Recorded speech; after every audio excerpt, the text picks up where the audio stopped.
yung sa ICC, okay, so they are playing chicken with Duterte sa ICC. So basically, they are setting up a condition na si BBM ay magpo-Poncio Pilato.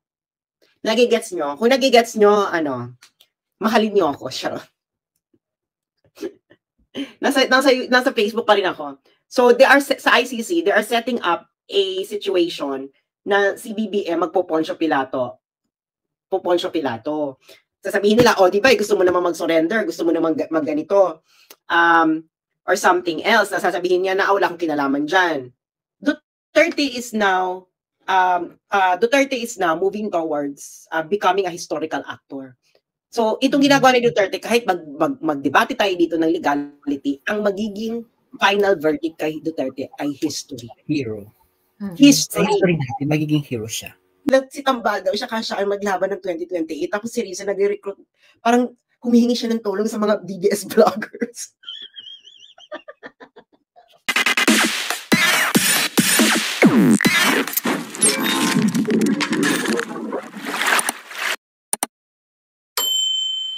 Gracie at marami pang ibang nandito na at excited na sa pag-uusapan natin ngayong gabi. Ngayon makakapag-debrief na tayo na buo na yung tulog ko. Nabuo na yung tulog ko. Grabe naman ng TikTok si PRRD. Diyos ko, di nila mapigil. PRRD ng TikTok. Oo. Anong ginagawa ni PRRD?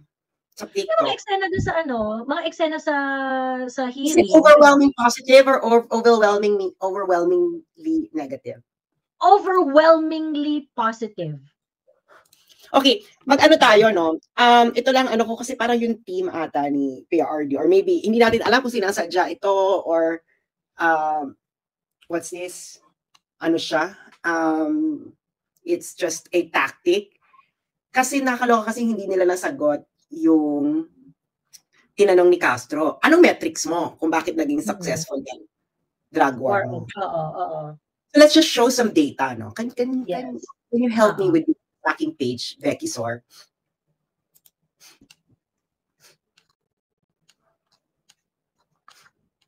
Napakabagal ng aking laptop. Tara, Ano ba to? Kamusta? Kamusta ang mga nasa Kamusta ang mga SERP sa mga moisture at mga kapuyatan natin dyan? Oo, mga moisture. Kamusta ang mga nasa Feudal Republic of the Philippines?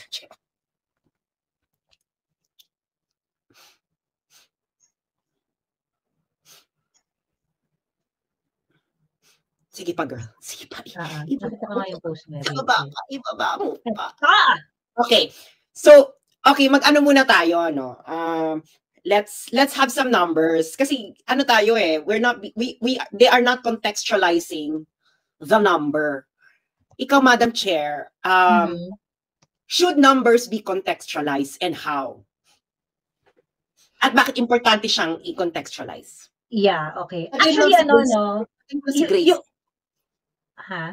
Ay, teka. Ayan, wala na. Binati ko kanina. Ayan. Actually, yung pagkaka-present mo nga dito, ito yung nangyari doon sa Bardagulan. Sa totoo lang, nanonood ako ng hearing doon kay PRRD. Yun yung mga nangyayari sa mga regular na Bardagulan eh. Pero itong part nga na to, itong in-explain mo na ito sa iyong info card. This is how I would also present it sa TikTok pag may mga nakakausap ako. Ayan. Itong data na to is coming from Real Numbers PH dun sa website ng Dangerous Drugs Board. Yeah. Oo. Sa website ng Dangerous Drugs Board. So yung 6,252, yan talaga ang kinikilala na number ng mga taong namatay na related sa war on drugs operation. Ayun. So, ang tawag dito, sabi ko nga, while meron talaga mga namatay sa drug operation. But it's a war. Yeah, it's a war. Meron talagang namatay. But this is the cost that you have to pay. And if you are going to look at it, we can look at it in several ways. Like for example, the number of population na naprotektahan ng war on drugs vis-a-vis yung namatay. So, in order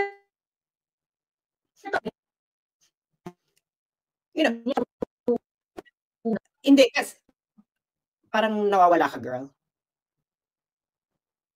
Nawawala ba si Joey? Nandiyan pa ba si Joey? Ako lang. Ako lang may nawala. Hindi nawawala. Hello? Nag-freeze si Joey, ayan.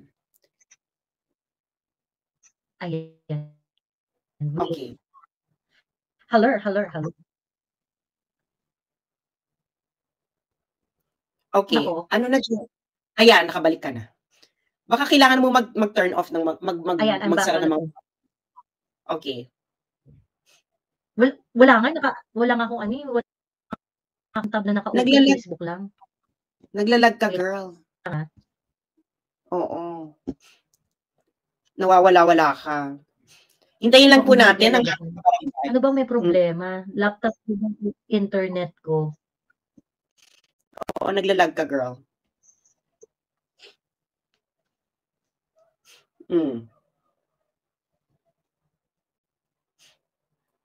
Ano ba yan? Wala pa rin si Joey, no? Yung magtatanggal ng cash? Ha? Yung magtatanggal ng cash? Punta ka ng history. Ano pa yan? Ginawa mo pa akong technical support? Ano ba ito si Joey? Grabe ka, Joey, ha? Binalik mo ako sa aking call center days. Oh, nakabalik ka na. Ma'am, can you please go to your browser and click history? Joey! Ano ba yan si Joey? Nawawala si Joey. Diba? Technical support representatives. O, binabati ko muna ang mga nandito, ang ating mga ka-moisture. Nawala na po. Sumakabilang connection na po si Joey. Nawala yung host. Ba't nawala yung host? Nakakaloka. O, ako na lang muna. O, anong pagchichismisan natin? Okay. Joey, ito naman si Joey. Live mo to. Ako ang tinanggal mo. So, kung wala si Joey, saan to naka-live? Naka-live pa rin ba to sa, okay, naka-live pa rin to sa ano niya, sa Facebook. Hindi ba? So, kung sumakabilang connection na po si Joey, so ako na lang po muna sa kanyang live. Okay, tingin ka sa labas ng bahay mo, Miss Joey. Ano yan? Ba't ikaw lang mag-isa? Sumakabilang connection po si Joey. Hintayin po natin. Yung sa ICC, okay. So, they are playing chicken with Duterte sa ICC. So basically, they are setting up a condition na si BBM ay magpo-Poncio Pilato. Nagigets nyo? Kung nagigets nyo, mahalin nyo ako. nasa Facebook pa rin ako. So sa ICC, they are setting up a situation na si BBM magpo-Poncio Pilato. Po-Poncio Pilato. Sasabihin nila, di ba, gusto mo naman mag-surrender, gusto mo naman magganito. Or something else na sasabihin niya na wala akong kinalaman dyan. So, yun ang gagawin niya. Nakikita na natin yung progression ng mga ng eksena ng kaganapan. So, will they risk it? Yan, will they risk it na magpapa warrant of arrest? They will really push na ICC would issue a warrant of arrest against Digong. I think they will. Okay? At this point sa kanilang career. At by the way things are turning, I think they will risk na ma-issuehan ng warrant of arrest si PRRD. And I think the warrant of arrest will definitely be challenged by PRRD's team sa ating judicial system. Kasi syempre meron yung constitutionality issue, di ba? So ngayon, I think they will keep that hanging. Yung issue na yun, they will keep it hanging. And maybe they will use it as a way to politically blackmail the Dutertes. Okay? So I think pagsasabayin na nila yung mag-ama si Sara and si Digong. May impeach kapag pinayagan ng ICC. Sino mag-i-impeach? Paano mo i-impeach? Ikakampi nila yung Congress. Diba? Sabi ni Bersamin, pwede daw makipagtulungan ng gobyerno sa Interpol. Yeah, magpagtulungan sila. Ang ibig sabihin nun, aarestuhin ni BBM. Pero si BBM, he will not actually reveal himself as very involved in all of this. And ang gagawin lang nila parang kay Kibuloy. Alam mo yun, na parang this is a purely police operations, emerald. So, exactly kung ano nangyari nun sa KOJC. Okay? So, we will see kung gaano, kasi nakita nila sa KOJC, wala namang masyadong, hindi naman nagkaroon ng upheaval dun sa KOJC, and that's already a religious group. Kaya yung sinasabi ko na noon, di ba, yung nangyari sa KOJC, it was a preview. Okay? So, wala naman, hindi naman parang, ang thinking nila dyan, ang thinking nila dyan, ng kabilang kampo, ginawa nila yung KOJC. KOJC is a really religious group with a lot of members, no? Ano yan? It's a tight-knit group, flock, etc. Nangyari yan kay Pastor. And his people didn't really came out there en masse na malaki, na nag-swell into a crisis situation na maraming tao. So,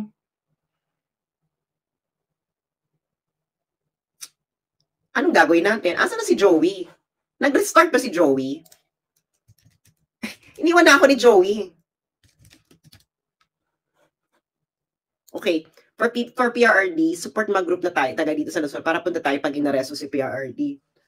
Well, ayun na nga, no? They are preparing, basta, by the way things are going, the admin is preparing a situation na magpo-Poncio Pilato si BBM. Sabi ni Click, pwede ba mag-start impeachment ang Senate? Ang impeachment process po ay ganito. Ang House of Representatives po ang nag-i-impeach, magbobotohan sila.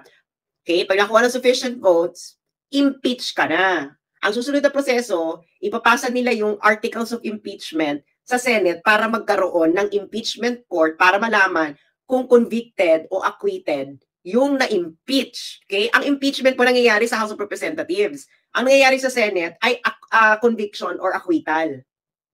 Okay. Anong purpose nun sa Senate? Ang purpose nun sa Senate is para malaman kung ipapataw sa'yo yung punishment ng impeachment na ginawa sa House of Representatives. Ano yung punishment? Of course, matatanggal ka sa position, and then second, you will be disqualified for life from any government position. Okay. Asa na si Joey? Mami Laika, kontakin mo kasi si Joey. Ano nangyayari sa kanya? Ano ba to? Iko-close na ba natin tong live na to? Joey, nasan ka na? Joey? Ay, maraming salamat sa nag-send ng pangkape. Ayan na, nakita ko na. So, ganun po ang mangyayari. Joey, ayokong ganito. Ayokong mag-monologue. Joey, asan ka na? Wait, okay lang yan dyan ka lang, Sas. Ayan na si Joey. Yeah, dito na. I'm back, balakubak. Alam mo, bakla ka ng taon. Sorry na. Grabe na pala yung yung kembot ng laptop ko. Kaya, okay, balik na tayo. Nagpinag-monologue. Okay, ito Joey. Okay, itatanong ko ulit ha. Maraming salamat sa kakasiyan lang ng pangkape. Okay, alam mo naman tayo, pangkape-kape lang tayo. Okay, Joey, babalik ko sa iyo ang Miss Universe question. Ang Miss Universe question ay ganito. Bakit kailangan na pag nagbibigay tayo ng numero ay kino-contextualize natin or inilalagay natin sa konteksto? At ikalawa, ano ngayon ang dapat konteksto ng numero ng death sa drug war? Hit it! Yeah, okay. So first kasi, it's very important so that we would know exactly yung cost ng whatever program that we have. Okay? So kung kunwari, ito, war on drugs, syempre may cost yan eh. In financial terms and otherwise. So ngayon, kung kunwari, merong mga namatay, okay, ilan ang namatay? Kumpara dun sa mga namatay, ilan yung naproteksyonan? Okay? Ilan yung sandali lang, dumiretso na kagad si Joey dito sa war on drugs. No? General muna tayo. Ako magpapaliwanag sa war on drugs. Bakit kailangan natin i-contextualize ang numbers? Bibigay ko kayo ng halimbawa na makaka-relate kayo sa pang-araw-araw ninyong mga walang kwentang buhay. Charot. Grabe siya. Charot lang, kayo naman, hindi na kayo mabiro. Alam mo naman tayo dito, hindi tayo masyadong seryoso. Pag masyado tayong seryoso, oh my God, napaniginipan ko si Risa Ontiveros. Sa dami naman papaniginipan sa Risa pa talaga. Napanaginipan ko kay Risa Ontiveros, si Tambal daw, siya ang maglaban ng 2028. Tapos si Risa nag-recruit, parang humihingi siya ng tulong sa mga DDS vloggers. Ano sabi ng mga DDS vloggers? Potang ina mo. Hindi, Ang weird. Sabi ko, ay, parang, ay, si Risa pala yung which is very likely kung kunwari maglalaban sila. I'm pretty sure. Hindi nakakaloka. Hindi nakakaloka. Parang sa panaginip ko, parang, mayroong nag-arrange ng meeting, tapos hindi alam sino ka-meeting. Wala, ganito lang. Pagdating dun si Risa, yung ka-meeting namin. Sabi ko, ay, bakit? Ganyan. Anyway, balik tayo sa makaka-relate kayo na numbers. Halimbawa, ano ang number na pinaka-relevant sa buhay niyo? Ang pinaka-relevant sa buhay niyo ay yung sweldo ninyo. Okay. Pag sinabi ko si Joey ay nakakatanggap ng 100,000 pesos per month. Is that enough information? Sasabihin mo na ba, ay, ang bongga ng buhay ni Joey, ang bongga. Anong kailangan mong ibang information para mabuo mo yung storya na gusto mong ipahatid at maibigay sa tao? Kailangan malaman mo yung cost of living. Paano pala ang cost of living sa kung saan nakatira si Joey? Kailangan mo ng minimum 90,000 per month para mabuhay. So yung 100,000 kanya, is that a lot? True. Hindi, di ba? Hindi. Hindi, di ba? So, naintindihan nyo na mga Bex. Kung naintindihan nyo na, magpuproceed na tayo kay kabarangay. Naintindihan nyo na, mga bakla. Naintindihan nyo na, kaya kailangan nyo i-contextualize ang mga numero. Ay, hindi daw naintindihan ni Infinity Neutron. Ay, hindi sapat. Okay. Hindi sapat ko. Yes, Madam Chair, naintindihan. Okay, naintindihan nyo na. Okay, Joey, punta na ngayon. Relate na natin ito sa war on drugs. Ayan, okay. So anyway, just like any other decisions na gagawin natin sa mga buhay-buhay natin, ayan. Kung bilang bansa, nagdesisyon tayo na, lalabanan natin ang droga. Okay. Why? Because it's very costly. Nadadamay mga inosente, bata nare-rape, matatanda nare-rape, 'di ba? Meron iba natutulog nga lang daw, paggising putol na yung paa niya dahil pinutol ng kapatid niyang adik, naubos na ang gamit sa buong bahay dahil binenta nung kamag-anak na adik, things like that. Nasira na, binangga na yung sasakyan dahil hainahay pala yung kapatid, galing sa party, na ibangga ang sasakyan, ang dami pang napatay na kasama ng mga motorista, things like that. So you have to consider all those kind of things, ganyan. Ngayon, nag-decide ang gobyerno natin na mag-war on drugs tayo. Okay. During the war on drugs campaign, may mga namatay along the way. Sulit ba ang war on drugs kumpara doon sa cost na naranasan sa mga buhay na nawala during legitimate operation? Yes, Sas. Huwag naman sabihin natin sulit, no? Sabihin natin na ang tanong is excessive ba yung deaths? Or tawag dito? Actually, ang word nila is unnecessary. Unnecessary ba ito? Kasi yung iba naman talaga dito, yung iba naman talaga dito were done in excess of power ng pulis. Kaya nga may mga nakulong na pulis 'di ba? May mga nakulong na pulis. Ang ibig ko sabihin dito is yung itong mga deaths na naranasan natin in relation to war on drugs. If we are going to put it side by side doon sa mga benepisyo na nakuha natin, yung payoff ba nito ay beneficial for the greater part of the population? Yes. Okay? Yes. Actually, bibigyan ko kayo ng historical example. Isa malaki itong pinagdedebatihan. Tama ba yung United States sa pagbomba ng pag-nuke sa Japan noong World War II? Okay. Ang reason ng mga sinasabing tama, is kung hindi nagpasabog ng nuclear bomb ang United States, hahaba pa yung gera at mas marami pang mamamatay. So ilan yung namatay doon? Ang namatay doon ay about 100,000 civilians. Yan civilians. They are not belligerents. Civilians yung talagang natamaan. So, kaya nga inaano ko, bakit pag mga discussions na gano'n, nakikita nila yung benefit? Pero pagdating sa war on drugs, ayaw nilang makita. Correct. And that for me is very deceptive. Isa pang bibigyan ko ng halimbawa, yung American colonization of the Philippines. Yung mga pro-Americans, pinagtatanggol nila yung Amerika. Hindi. Kundi dahil sa Amerika, hindi tayo magkakaroon ng demokrasya. Pero that came at a cost. They killed about 1 million. 1 million of our ancestors died. Pero people are explaining it away, the 1 million Filipinos who died, namatay, directly or indirectly, dahil sa ginawa ng Amerika, by saying na, okay lang yan kasi binigyan tayo ng public health education. Pino-point out nila yung benefits. Yes. Okay, ngayon, Ano ngayon ang relevance nun dito sa war on drugs? Well, dito sa war on drugs, while there are 6,252 deaths related to the program, there are so many things that would I would say would justify yung decision na ito, because this is really the cause, no? The stories here are very sad. It is something that as much as possible we do not want it to happen. Pero whether war on drugs yan or other things, kung meron kang project, lagi naman talagang maglalagay ka ng lagi ka naman talagang maglalagay ng ano ba yung nito? Ano ba yung possible na hindi gagana doon sa plano natin? Exactly. Diba? There's no such thing as a free lunch. Everything that you do ay may cost. Ngayon, ang tanong dyan is nakikita mo ba o hindi nakikita yung cost ng ginagawa mo? Gets ninyo? Kung walang, ano yung Tagalog, yung natin sa Tagalog, kung hindi uukol, hindi bubuko. Oo. Hindi Bakit tayo ng bastos? Kulitan naman bukol. Okay. So, ngayon, kung titingnan natin yung number, okay, dun pa lang tayo sa simulan natin dun sa mga pinakamababang baseline. Gamitin natin yung pinakamababang baseline, which is yung number of people na related sa drugs na naaresto, which is 345,216. Okay? From July 1 to May 31, 2022. Okay? Ngayon, etong mga naaresto na to, hindi to namatay, buhay ito. Kaya nga naaresto.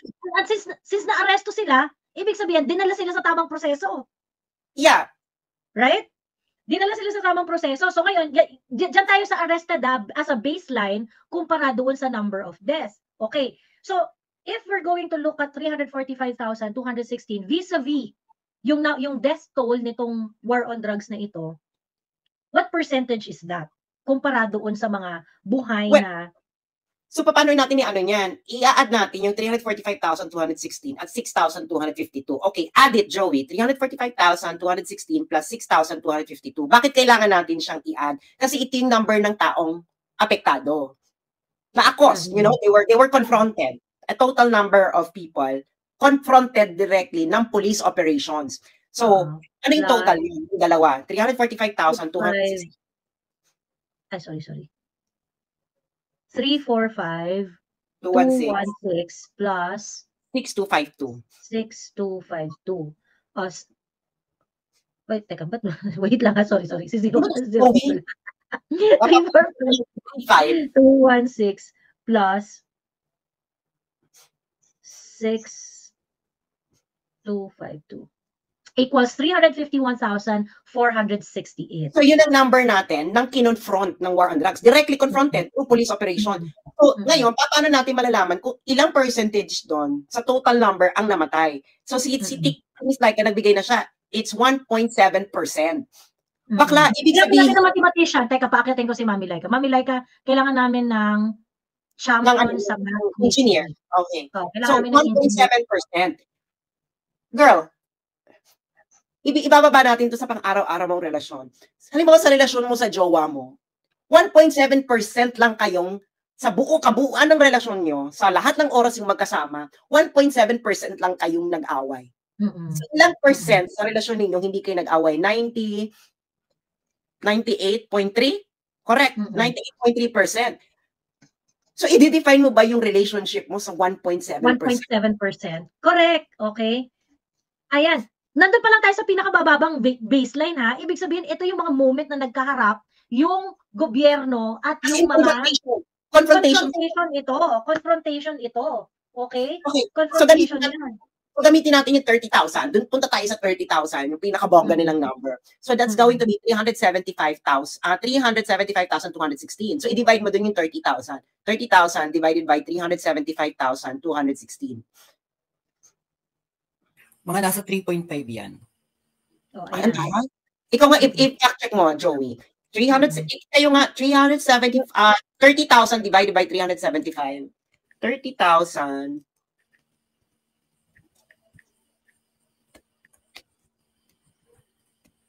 $375,216. So that's 7.9, 8%. 8%. 8% ng mga tao Ang namatay, that is already the most dramatic. 8%. Yan yung pinaka. 8%. Pinakabongga na yan. Ngayon, syempre, meron kasi tayong bias of the present eh. Pag sa present time, pag tinignan natin to, yung 30,000, yun, laki, ganyan. Ngayon, if you're going to look at this from a longer perspective, pag after 50 years, if you look at that number, and kasi ano ka ngayon eh, buo pa yung passion mo, nadadala ka pa ng ano. Ngayon, that's how you go. Okay, 8% yung namatay. Out of 9, so ilan yung nabuhay dun sa na-confront? Kung kahit 30,000 yung kanina, that's already 92%. So, ilan bang meron ba tayong standard? Standard ba natin sa isang drug operations at drug syndicates is 0% deaths? Is that it's just our standard? Magbigay kayo ng number. Ang kailangan ba natin? Okay, hindi tayo pwedeng tumaas ng malala, ano na to, may problema na tayo kung tumaas ng 2% or what is the realistic standard? Correct. Wala kang benchmark eh. Walang benchmark eh. Wala ka namang ano dyan eh. In fact, dito pa mas if we're going to dig deeper dun sa cost benefit nito, kapag ibinangga mo naman yung 6,552 doon sa mga nag-voluntary surrender, okay, doon sa 6,252, handyan kasi yung mga nanlaban. Handyan kasi yung mga JK na kiniklaim nila na mga pinakay ng laban.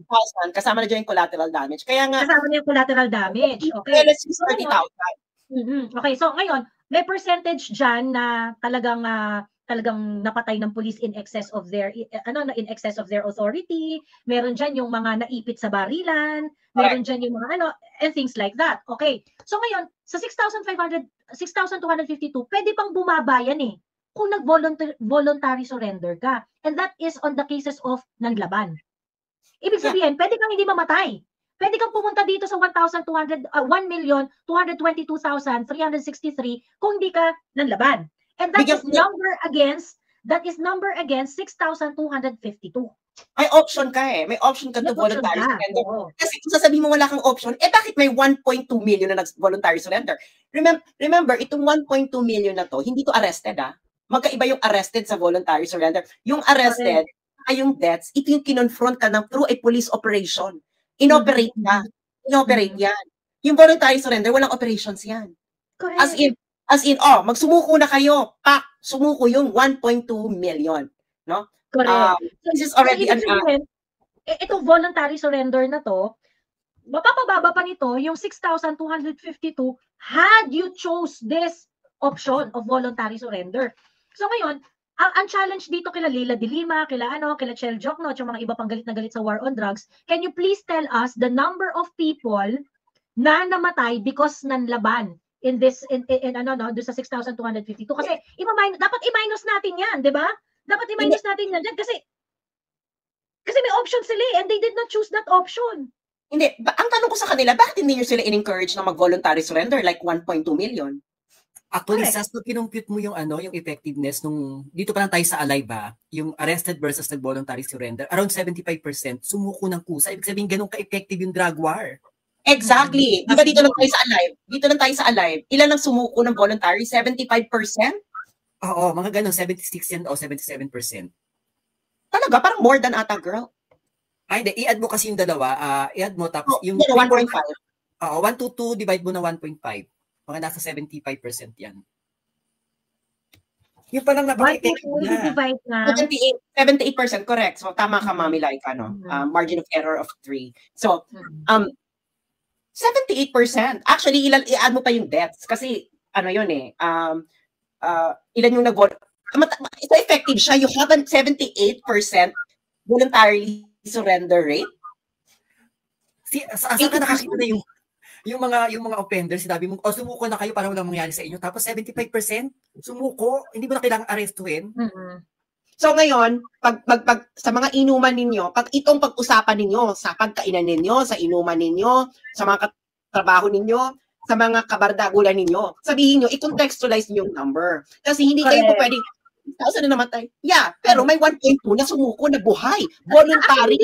Hindi pa tayo tapos dito. Hindi pa tayo tapos dito, Sas. Kasi palaki tayo ng palaki ng baseline eh. Okay.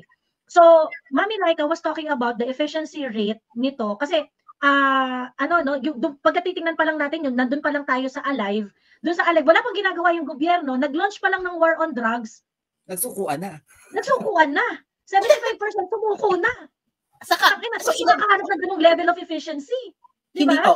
Lalagyan natin ng pera. Papatungan ng pera. Magkano ang operations na kailangan mong gawin para mapasuko yung 1.2 million kung hindi voluntary surrender? Yan yung savings. Yan yung savings na nakuha ng bansa. Nagigets yun na. So meron ka ng... Huliin mo dapat lahat yan eh. So, effective yung ginawa ni Duterte, money-wise, sa buhay, lahat, very effective.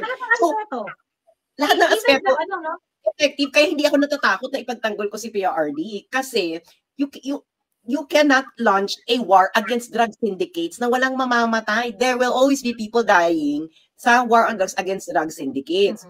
Bakit? May mga baril yan. Criminal drug syndicates will always protect their profits. Dahil napaka-profitable yan. It is a multi-billion dollar industry. Magkano ano nga yung sinabi nila sa akin, magkano kinikita? Parang noon ang kinikita ata ng drug industry sa Pilipinas nung kay Pinoy, 1 billion per day. 1 billion parang gano'n ng parang nasa gano'n. Ikaw, ilagay mo nga yung sarili mo. Kayo. Yung sabi tanong niyo sa mga kainuman mo kayo, ilagay nyo nga yung sarili nyo sa sapatos ng mga drug syndicates. Tapos ang kalaban nyo si Duterte, hindi kayo manlalaban para maprotektahan yung profit ninyo? That's unrealistic, hindi ba? That's an unrealistic proposition. Correct. And now, we move on bigger numbers. Okay. So first, we use the yung direct confrontation ng law enforcement versus dun sa mga namatay at saka doon sa buhay, yung arestuhan. Okay? Pagdating sa arestuhan, 6,252 versus 345,216, napakaliit ng porsyento. Diyan pa lang napakaliit ng porsyentong namatay. Okay? When it comes to yung, actually dapat nga ang baseline mo dyan, 1,567,579 versus 6,252. Sa paghaharap ng law enforcement, at ng mga purported addict, ilan lang yung namatay, 'di ba? Ilan yung namatay diyan. Ngayon, dahil dun sa mga nangyaring ito, sa paghaharap na ito, at dahil dun sa napakataas na efficiency rate ng pagpapasuko dun sa mga addict at mga pusher at whatever, ganyan, you are able to protect 110 million Filipinos in general. After doing all of this, you had an effect of protecting the 110 million Filipinos. Nakita naman natin yung di ba, no perception, yung sa perception survey ng SWS. Grabe, bulusok. And this is valid, correct. And this is validated by the public perception. And meron din yung nagtutugma sa mga surveys. Dahil si PRRD noong siya ay bumaba, most approved ang kanyang administration, most satisfied ang mga Pilipino doon sa kanyang administration. Yung kanyang yung judgment sa kanya ng tao nung bumaba siya sa posisyon mas mataas pa kaysa nung pumasok siya. So ibig sabihin, nung pumasok si PRRD at nilaunch niya yung war on drugs, maraming hindi convinced. Pero nung natapos ni PRRD yung kanyang term, mas marami pa ang nag-aproba sa kanya at nasatisfy sa kanya. So mas marami ang naniwala na, oo nga, tama PRRD, your war on drugs worked. Kasi kung hindi naman nag-work yan, sinasabi ng mga kongresista, bakit naging Vice President si Sara? Majority Vice President. Bakit nanalo si BBM? Si BBM nangako siya, pinipraise niya yung Duterte administration. Nanalo siya. Kung hindi pala effective, dapat pala nung election, naging kakampi kayo ng kakamping. Sana na-flash na lang namin kayo sa Inidoro, sabay-sabay kayo. Pero ang ginawa nyo, nakidikit kayo sa Duterte Magic noon. Huwag na tayo magbulahan. Parang kailan lang yung 2022 election, Diyos ko dahi, para namang nakalimutan na namin ang lahat. Hindi ba? Lahat ng vlogger dyan, binupuri yung dragon ni Duterte noon, ng vloggers ni BBM. Ngayon, ayaw nyo na. Ayaw nyo na bigla-bigla, di ba? Kasi na-integridad, mga be. Di ba? Wala naka-integridad. Yung isa nga dyan, doon nga siya rumami ng followers, kakapuri ng dragon. Kakatanggol ng dragon, nakapunta na nga ng London at lahat. Dumami ang pera. Tapos ganyan, tahimik ka? True. ano-ano ka pa doon na, nagsitabaan ng aking alam mo yung mga sa amin, sa San Rafael, nagsitabaan yung mga adik. Ganun ka-effective, ganun mo ramdam. Ngayon tahimik ka? Ano yun? Kasi yung mga Marcos loyalists dito, hindi na sila katulad ng yung mga bata na to eh. Look at these are actually not loyalists, yung Marcos loyalists dun sa tatay. These are really the people who are benefiting in this government.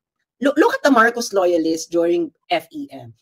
Di ba pinagtatanggol nga nila yung mga torture noon? Ba't hindi kayo torture? Ano ka naman, komunista? Bakit yun? Okay lang sa inyong i-torture. Kaya nga yung mga loyalista ng tatay, yung mga loyalista ng tatay, ano na sila, they're mom. They cannot really defend the son anymore. And many of them are actually speaking against the son. Kasi nga yung loyalism nila, nasa tatay naman talaga, wala dun sa anak eh. Sample nun yung loyalista na tindahan na malapit sa kondo namin nga.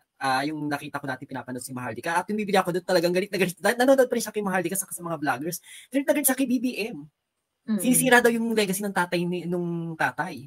Diba? Sa tatay. Diba itanong nyo nga sa akin, paano mo ipagtatanggol si FEM, ang accusation din sa kanya ay EJK, may torture pa. At massive yun. At megi pa kayo ng mga tao. Diba? Nilimas ninyo. Tapos sasabihin mo na, at may mga nadamay na inosente doon. Huwag yung sabihin walang nadamay na inosente doon. Maraming inosenteng nadamay noon. Diba? Pero, ang reasoning ng mga tao, at least naging mapayapa. Pero naubos ba yung mga yung komunista? Hindi. Dumami nga sila eh. Bakit gayon? Yung mga loyalista ko biglang, dami kasi namatay, may EJK. You're not making any sense anymore. True. Eto nakakaloka dyan. Kasi today, di ba sabi ang pinagmamalaki ni BBM, kasi pwede namang magkaroon ng war on drugs na walang nangyayaring ganyan, na mas effective to, ganyan. Ganun yung sinasabi. Anong cause nung hindi mo i-confront ang drug syndicates? Hindi, mas matapang ngayon yung mga kriminal. Mas matapang ngayon. Hindi sila kina-confront eh.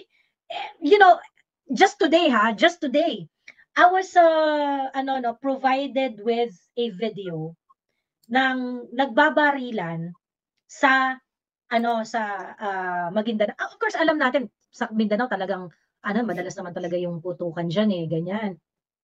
Pero, yung initial report was ang bumarel ay PIDEA, niratrat yung kotse, yung kotse na yun may laman. Yung driver nakatakas, meron sa loob na sakay na 2 lalaki. Apparently, yung isa yata, I don't know if one of them or the 2 of them were minors. Sabi, it's a PIDEA operation, okay? Niratrat, binaril. Overkill, as super overkill. Grabe talaga yung pagpatay. So it's EJK. Yung the way they define EJK na overkill, hindi naman nanlaban, pero pinatay pa rin, ganyan. Nangyari today. Under BBM administration.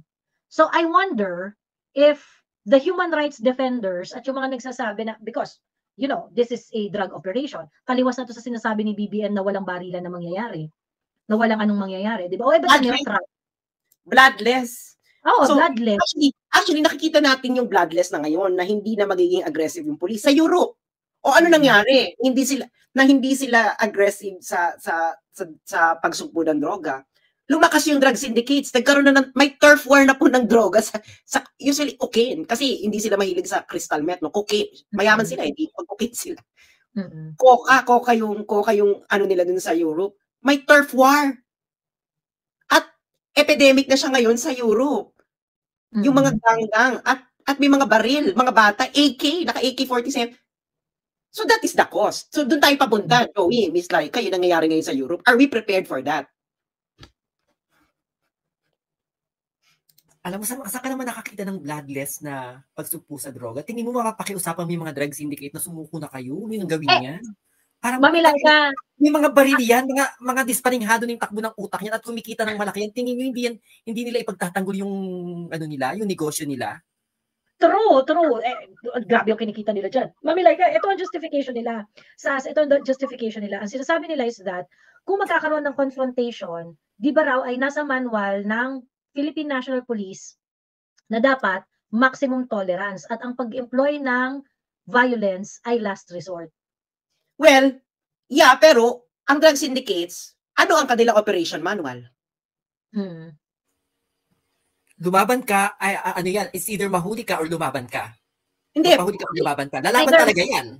Tagihin mo na yung police. Walang maximum tolerance. Do you really think yung drug syndicates, meron silang usapan na maximum tolerance tayo, maximum tolerance tayo laban sa mga police? Tayo, ha?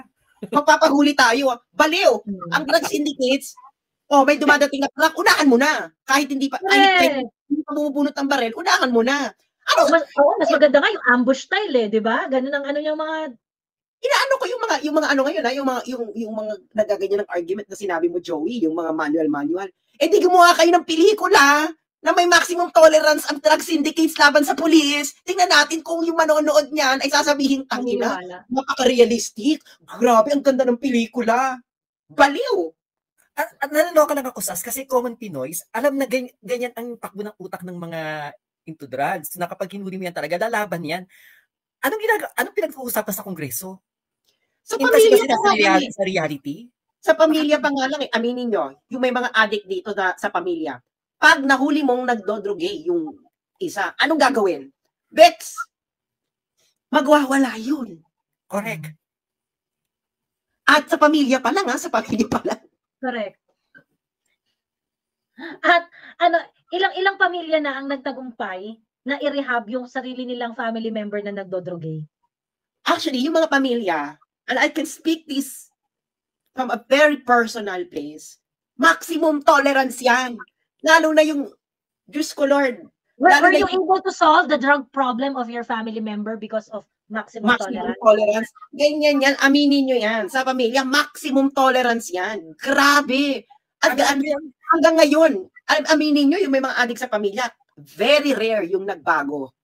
O magbabago man yan, after 15 years maging adik katulad ni Father. So 15 years ka munang inilagay sa impyerno yung buhay ninyo bago siya nagbago. Tapos kailangan ikaw pa yung kaawaan, di ba? Putay na ka! Actually, sabi ko nga yung kapitbahay namin na for so many years, adik yung anak nila. And then nung time ni Duterte, naghahamon pa. And then eventually natukhang. Yung pamilya, syempre malungkot sila, pero parang alam mo yung parang nabunutan sila ng tinik. Ang ano nila, ganun talaga kahit anong gawin namin, pigil kami ng pigil, hindi, ganyan-ganyan. Edi, tanggap na nila na, nakakainat na nila. And I'm really sorry, for to be very, very blunt about this. Pero, Duterte really solved the problem of the family for them. Yeah. Yes, that is very true. Very true. Ako nga, may gusto ko ako dapat tinuloy na lang dahil nga, kaya ang sabi, alam mo yung naisip ko noon? Sabi ko, bakit ba ito hindi na nasama? Alam mo, you might hate me. You might pay mo more on drugs ni PRRD, di ba? For me, kasi ba't hindi mo sinama? Ba't hindi ito nasama? Sabihin mo nang napakasama mo namang tao, ganyan. Parang, ako talaga yung masamang tao. Over 30 years mong pinapahirapan yung buhay nung tapos ako yung masama. Hindi ba dapat? Ano ba kwento ng buhay mo? Over 30 years ka nagpapahirap ng buhay ng tao. Alam mo, i-wish pa kita ng, I wish you all the best in life. Gago ka ba? Alam mo, may kwento pa ako. Meron ako isang BFF, makeup artist to ng mga artista at naging makeup artist pa siya ni Cory Aquino. May kapatid siya talagang tulak. Alam mo, naloloka siya kasi minsan natutulog siya, galing siya sa taping, puyat, bilang i-read yung bahay nila, tapos papasok sa kwarto niya, tapos kakalkalin yung kisame ng kwarto niya ng mga pulis, tapos makakitaan ng droga. So, hindi siya sa kapatid niya. And then, namatay yun sa sakit. Bago pa kay Duterte, namatay na yung kapatid niya. And then, pasalaman dyan na parang, buti na lang nawala na si kuya, kasi kung tayo ni Duterte to, baka malala pa mangyari sa bahay namin, kasi talaga lumalaban yung kuya niya. Oo, kasi ganyan naman talaga ang nagdadrigis ka pusher. Saka naman nakakita na mabait na pusher. Lahat ng pusher may baril. Ano ba yan? Saka nakakita ng kriminal na pwedeng pakiusapan. Nakakaloka yung drugs, tinatago sa gamit niya kasi syempre bading siya, tapos mukhang maayos na bading siya, maganda yung trabaho. Nakakaloka nung nagkalkal yung mga nag-operatiba, nakuha sa mga makeup kit niya, saksakis ng kwarto niya yung mga droga. Hindi ganyan yan. Ang ginagawa nilang parang mule, yung mga hindi papaghihinalaan sa pamilya nila.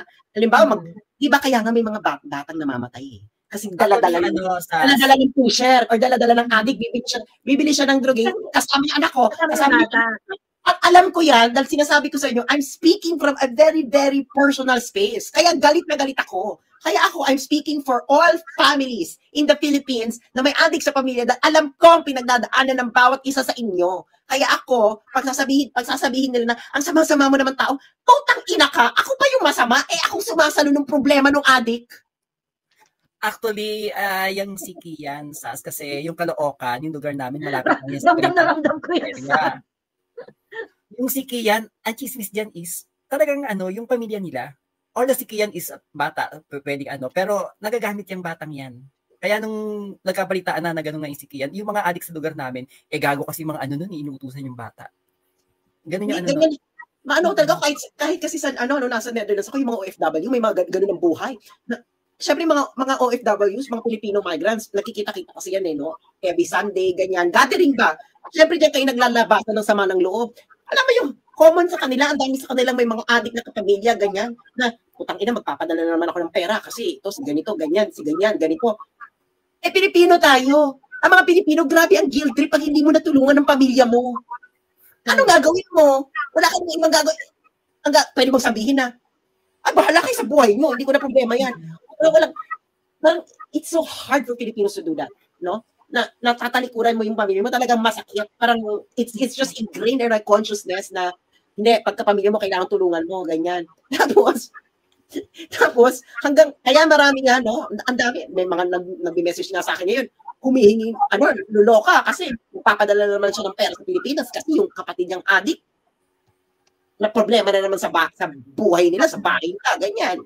Kasi naman, sumagot kayo, sino ang sumasalo sa lahat ng problemang ginawa ng adik sa pamilya? Yung breadwinner, yung nagtatrabaho ng matino. Aminin nyo yan.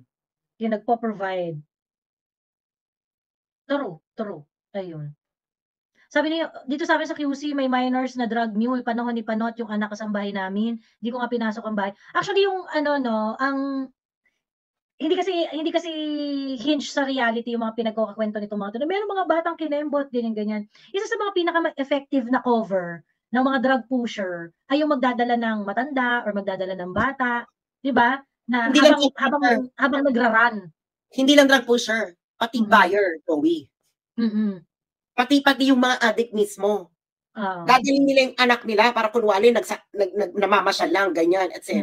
Cover. Saka yung mga pulis mas magiging maingat sila na habulin yung addict man or yung pusher. Yes, oo. Kasi syempre yung pulis, ang automatic ng pulis is that ayaw niyang madama yung baby or yung sanggol or yung, di ba? Na kung i-operate na ng tao na to, automatic yung pulis, hindi siya ganun ka-G na G kasi merong inosente. Di ba? Merong bata. Sa barkadahan namin actually, laking Caloocan ako. Marami akong kaibigan talaga ng mga into drugs din. Alam mo, parang minsan magkakasama kami, pakibit-bit to, tapos malalaman ko, bit-bit ko drugs, sabi po, ikaw bakla ka, putang inakahap. Alam mo, ganun. So talagang may madadami kasi yung mga addict talaga, hahanap ng paraan yan, hindi naman bibiyahin, mukha silang addict, bibiyahin silang may dalang droga, ipapadala nila sa kung kani-kanino. Even sa amin, may mga bata talaga yung inuutusan. Yung mga minor na, pakilala mo to kay ganyan, ibigay mo kay ganyan. True. Ayun. Kami ng asawa ko talaga experience, OFW ako, driver ang asawa ko, ninakawan kami ng kapatid niya, sinira talaga yung main door namin, muntik na makapatay asawa ko sa galit, sabi ni Chinita May. Ayan. Ayun nga yun kasi hindi nagigets itong mga to yung mga ginagawa ng mga taong addict, yung family members na addict. Siyempre karamihang kwento dyan, mga nakaw-nakawan, ganyan-ganyan. Aside from that, marami ring ginagawa yan na sobrang unspeakable. Okay? Na sobrang unspeakable. And this is not becoming a part of the conversation dahil nga sobrang nakakahiya. Sobrang nakakahiya. Hindi sila nakikinig doon sa galit ng tao ng masang Pilipino Na pag sinabi namin, naggalit kami sa addict, you should have probed deeper kung ano yung pinaghuhugutan ng galit na yun. Parang mag-show ng compassion. Ano sa tingin sa ginagawa namin? Hindi kami nag-show ng compassion sa mga addict sa pamilya. Kung hindi kami nag-show ng compassion, bakit yung mga OFW sa may addict sa pamilya nagpapadala pa rin ng pera? Correct. Ano yun? Ano sa tingin niya yun? Ako nga, parang Kayo pala, gusto nyo pala ng compassion, di kayong bumuhay sa adik ng mga nasa pamilya ng mga Pilipino. Pwede naman yun. Ito, ilan ba may adik sa pamilya? Ito, ipadala nyo sa bahay ng mga congressman, silang bumuhay. Di pak. Kayo pala gusto nyo ng compassion, di kayo. Kayo palang compassionate Ba't hindi kayong bumuhay? Di ba? True! Nakakaloka lang kasi ang taas ng trust rating ni Duterte nung bumaba. Ginamit nila si Duterte, even si Sara para manalo. So, ibig sabihin, effective yung ginawa ni Duterte. Tapos ngayon, parang, alam mo, obvious yung something na alam mong nagustuhan ng mga tao, tapos ngayon kakalkalin mo at papalabasin mo masama. Politika. Kaya nung nagsalita si Dixie Cardema, nagpalakpakan, di ba napikon sila? Grabe, nag-iyakan yung mga buhaya Parang, ikaw lang ba marunong magmahal sa Pilipinas? Ganyan. Parang, nag-explain. Hindi. Pero kayo ang nagsasabi na kayo ang may monopoly sa compassion sa mga adik. Di kayo na. Ako willing ako. Aminin ko. I will never compete with you na kayo ang may compassion sa mga adik. Dahil kayo ang may monopoly sa compassion sa mga adik, I implore every family in the Philippines na yung mga adik sa pamilya ninyo ay i-refer ninyo dito sa may monopoly sa compassion sa mga adik at kayo nang mag-show ng compassion at alagaan ninyo. Alagaan nyo na. Sa'yo na tumira to. Diba? Siguro ko yung mga nanay ng mga adik na to, katulad ni Gloria, ng nanay ko. So, malaman ko na nag-aadik kayo, hampasin ko kayo ng 2x2. Talagang gagawin na nanay ko yun. Hampasin ko kayo ng 2x2 sa ulo. Ako na napapatay sa inyo kaysa mapatay kayo sa kalokohan ninyo. Di ba? Yun lang yun. Dali, kayo palang may monopoly ng compassion. Kayo pala ang concern sa mga addictos, ganyan. Di kayo na. Sa inyo na, kayo magparehab. Kayo rin bumisita, ha? Ano mo yan, Riyak? Kailangan mong bisitahin yan. Magdadala ka ng pagkain dyan. Magdadala ka dyan ng pagkain. Ha? Ako nun sa pamilya namin, putang ina. Dahil walang gustong pumunta. Ako ang pinapupunta, dahil ako nang nauutusan, dahil akong pinakabata. Can you imagine, mag-e-exam ako. Nagre-review ako sa rehab. Putang ina, dahil kailangan ko magdala ng pagkain, magbiyahe ako ng malayong-malayo para magbigay ng pagkain, ganyan. Alam mo yun, na parang, kayo na. Kayo na. Kayo pala Di ba? Sabi nila, may maganda akong totally itong mga makabayan ng, ano ba ito yung mga akbayan black, yung mga sila Franz Castro. Concerned kayo sa mga addictos. Sila na i-recruit nyo. Magsama-sama kayo dyan sa bundok. Ayun. Sabi ni GFX Tutorial, Ma'am, good evening. May iba lang, question lang po dun kay Kong Luis Ropo daw, na statement ni PRRD, EJK confession. Ang kulang na lang daw po is in writing. Mag-account po ba yun sa court kung sakali? No. I don't think so. Well, ang tawag dito, magkaiba ang command responsibility sa personal guilt. Ang inaako ni Duterte ay command responsibility. Correct. Ngayon, kung kakasuhan niyo siya because dun sa nangyari sa command responsibility niya, willing nga siya willing siyang makulong. Okay, correct, ano ba? And by the way when you say command responsibility, may elements yan. Okay, in fact, merong administrative order, panahon pa ni Fidel Ramos tungkol dyan sa command responsibility na yan. Teka, isettle lang natin yung part na yan kasi yan din yung ina-argue nung mga fans ni Rizzo Ontiveros na tatanga-tanga, na sinasabi, give this person, but we also have something called command responsibility, ganyan. Meron din silang mga ganong paetsos balungos, okay? If I remember it correctly, yung, ang tawag dito, yung si Pinoy, ano yan kinasuhan yan yung under dun sa theory ng, gamit yung legal theory na, command responsibility, natali, isa sa 44, natali yung nagsampa ng kaso. Okay, well anyway, ito yung Executive Order number 226. Teka lang ha. At pagka ginamit mo ang command responsibility para i-hold si PRRD accountable sa nangyari sa war on drugs, okay? Ito yung mga dapat mong ay, teka, magbabayad ako pala dito pagka, wait lang ha. Ito na yung galing na sa Supreme Court na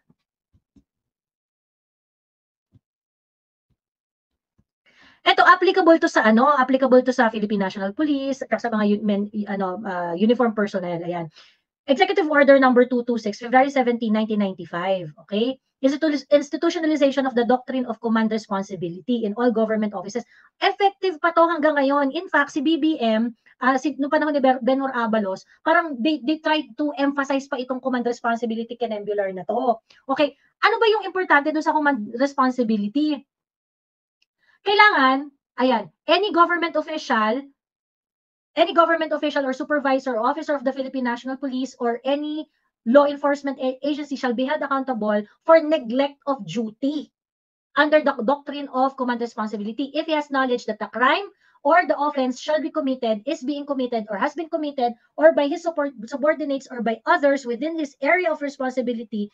Despite such knowledge, he did not take preventive or corrective action either before, during, or immediately after its commission. Ang tanong doon, di ba ngayon, ang dami-dami ng way para ipin yung mga nagkakasalang pulis. Ang pulis, pag nakapatay sa operation yan, automatic may kaso yan eh.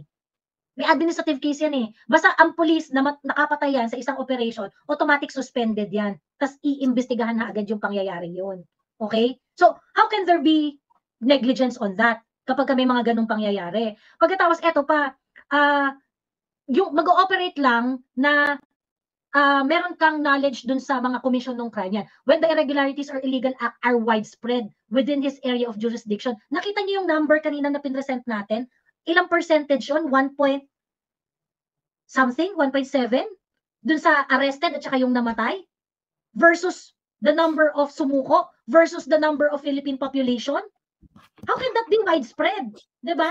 Well, tapos ito pa yung when the irregularities or illegal acts have been repeatedly or regularly committed when his area of within his area of responsibility, when the members of his immediate staff or office personnel are involved. Yeah. Okay. Pero kakabit ba to kay PRRD? Tingin nyo kakabit tong command responsibility na responsible do sa 6,000 kinemerot na bawat isa. So ang ano nito, ang eksena nito, ganito lang yan, no? You have to have a long historical perspective on things. They will succeed, no? Because, you know, ang bibigyan kayo ng example, parang si Socrates. Si Socrates, he was sentenced to death. Ang kaso niya for corrupting the youth of Athens. That was the law. That was the verdict of the judge. He was sentenced to death na uminom siya ng hemlock. But, ano yung naging verdict ng history? Was he corrupting the youth? For Socrates contemporaries, mali si Socrates. So ngayon, kaya nga itong ginagawa ni Duterte is now moving towards becoming a historical actor. So itong ginagawa ni Duterte, kahit magdebate tayo dito ng legality, ang magiging final verdict kay Duterte ay history. Hero. History. Sa history natin, magiging hero siya. History. Pag-uusapan ito, kasi very significant ito. At pag-uusapan ito, kasi nakikita na natin yung sinasabi ni BBM na bloodless war on drugs na tumataas ulit. Perception na maraming addict sa neighborhoods. Kaya ako hindi Mami Laika, may background noise ka, Mami Laika. Alam mo yun, this is not just a legal issue. This is now a political issue. Ibig sabihin yan, it will be resolved by history eventually. So ngayon, ultimately, di ba? Ultimately, wala ka na yan. Kasi babalikan niya ng mga tao at pag-uusapan. Anong tama ba yung nangyari nung panahon na to? Hindi sila magre-rely sa court judgment. Okay? Dahil kung magre-rely sa court judgment, bakit kayo pinababasa pa ng Socrates? Criminal si Socrates. Criminal yun. Oo, correct.